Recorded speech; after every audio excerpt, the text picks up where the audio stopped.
a very, very dangerous person. And I'm going to tell you, what does this look of bewilderment? You're charged with aggravated robbery. You're charged with. White told complainant that he had 5 seconds to give him everything he had and began to count out loud. Do you know how scary? Attempting to pull the trigger and could hear a clicking sound. It was at that moment the complaining was fearing. Very, very dangerous person. And I'm going to tell you, what does this look of bewilderment? You're charged with aggravated robbery. You're charged with retaliation, and now you pick up 2 other cases? I'm going to do everything in my power to protect the public. And I'm going to tell you now, if that means having to stick your bonds at $50,000, I will do it in a heartbeat. I'm going to put a whole host of conditions on you. I don't know if you're going to get out, but if you do, you violate one small thing, you will be staying with me. Do you understand?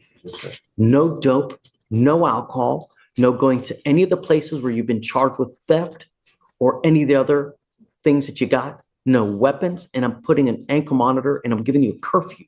I don't want you out in the middle of the night. Your curfew is from 9 p.m. to 6 a.m. Do you understand?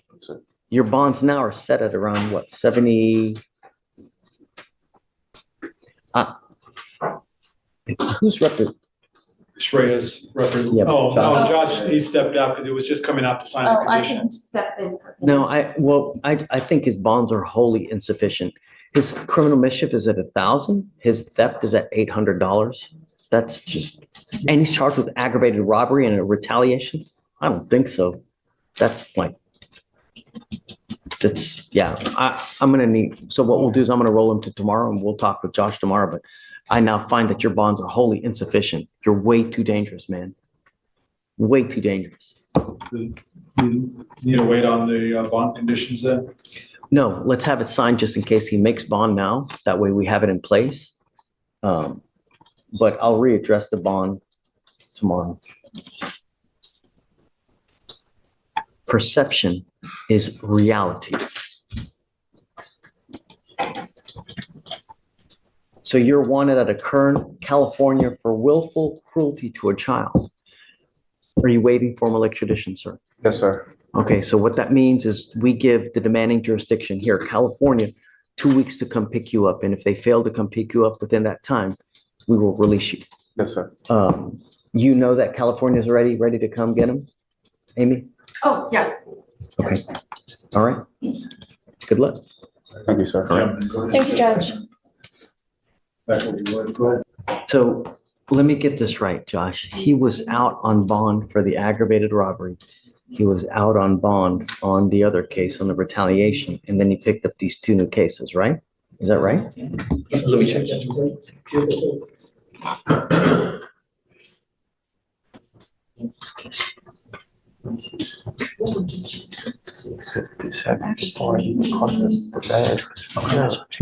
I think he was out on bond for the ag rob, and then, Oh, the Picked up. ag loss from May. yes. And then picked up Took a the theft. retaliation on 9/4. And then after that, so it's a 3rd time he's out, and then he picks up another case? These allegations, Judge, are from August of this year. There's 2 cases in this court. Yes. Let me see. It was after the ag rob and before the retaliation. All right, so the retaliation is September 3rd.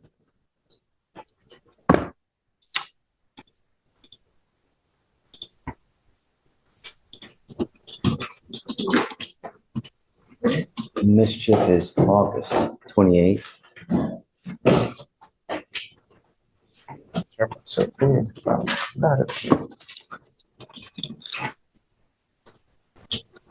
That is August 8th, 28th as well. As soon as I found out I had the warrant, I found myself there.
Okay, so let's talk about this. So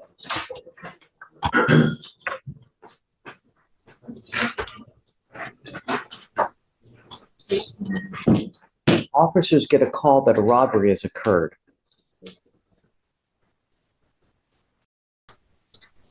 Complainant stated to officers, two defendants later identified as defendant Marshall and defendant Ronald Waters, which was our other defendant from the other day, right? Remember Ronald Waters from yesterday?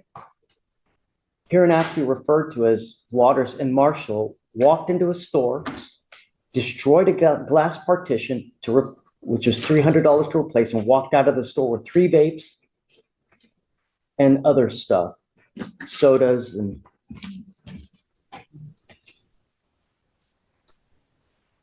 complainant stated both defendants walked in at the same time. Waters came up to the counter stating he wanted to purchase a t-shirt located behind the counter. While that was happening, Marshall attempted to come behind the counter, but the complainant was able to stop him. He reported that Marshall then came around to the front of the counter where Waters was, that he was distracted by Waters, who purchased a t-shirt, opened the packaged shirt, and seconds later wanted a refund, which he gave him the refund. Complainant reported that as that was happening, Marshall used his hands to mess with the glass partition, heard the glass breaking, grabbed 3 vape pens, other things, and ran out the store without any attempt to pay.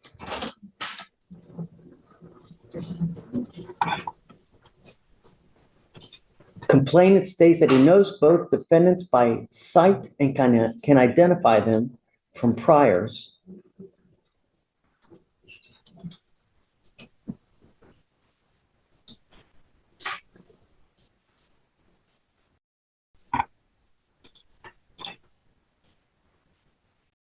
So while being out on all that, on the aggravated robbery, in that one, what do we have? Did he hold someone up? Background. Yeah, let's see how dangerous Mr. Marshall really is. Allegedly. So the complaining witness was a delivery man for Domino's. I believe he made a delivery to the co-defendant in that case. The complaining witness said he felt something wasn't right and told the co-defendant to just pay him half so he could leave. The co-defendant pulled out a handgun, pointed it at the complaining witness, and demanded the pizza. The complaining witness noticed this defendant by his vehicle at that point and observed defendant Marshall open his front passenger door, reach in and steal a fanny pack that held his cell phone. So this defendant Part of the offense. He's not the one with the actual. He was not the one pointing the gun, yes, Judge.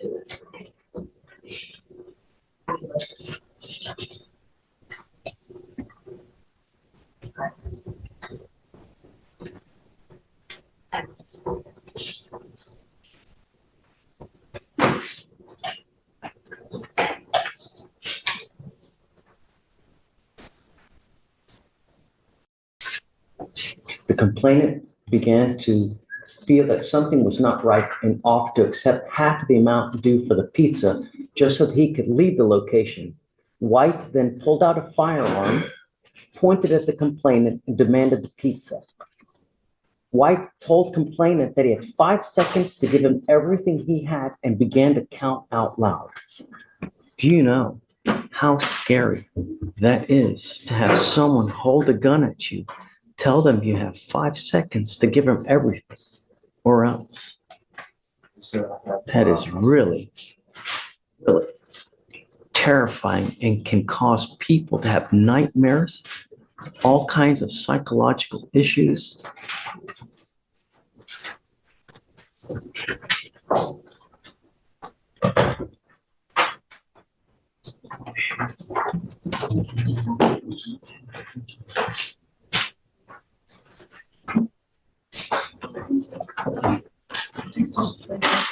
God.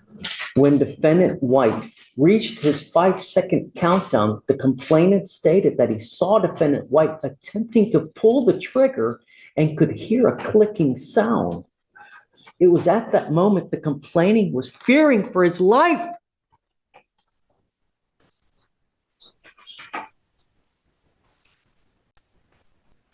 He attempted to push defendant White's pistol away from his face and was able to retrieve his own firearm, namely a pistol.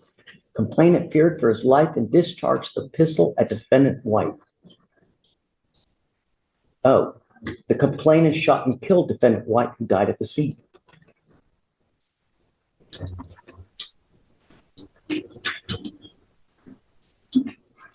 Complainant stated the defendant Marshall ran off with his property and the complainant drove to a safe location before calling the police.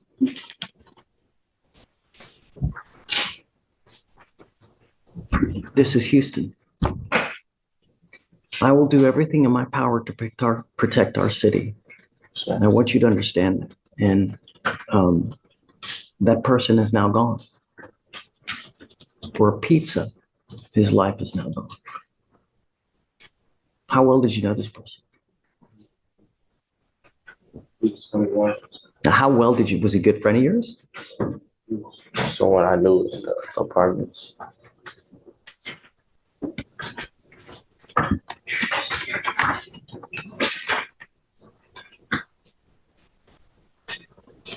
I'm going to make each of your bonds $3,500, Mr. Marshall. I want you to understand that